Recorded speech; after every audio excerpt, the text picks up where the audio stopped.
हम जनेऊ के एगो गीत गावतानी, आप सबे सुने लोगिन, सुन के लाइक कमेंट सब्सक्राइब करे लोगिन, ज़्यादा से ज़्यादा शेयर करे लोगिन। मोती झालर वाला बरुआ के घुरुमल घुरुमल के से, मोती झालर वाला बरुआ के घुरुमल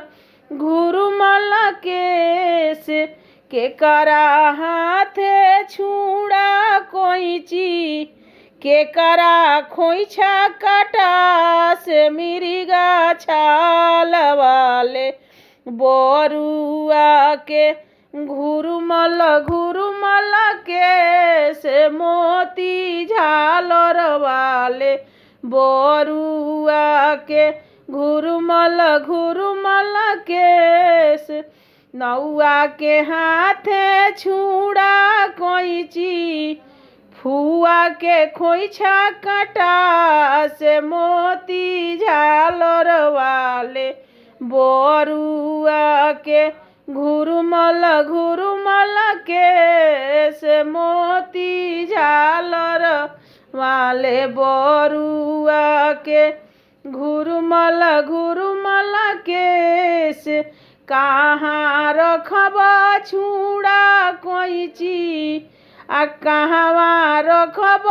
के समिरिगा छाल वाले बरुआ के घुरुमल घुरुमल के से, घर में धरब छुड़ा कोइची, देऊ करी चढ़ाइब के से, मोती झालर वाला बरुआ के घुरुमल घुरुमल के से,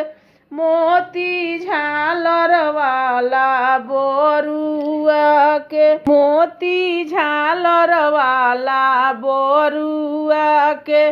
घुरुमल घुरुमल के से, मोती झालर वाला बरुआ के घुरुमल घुरुमल के।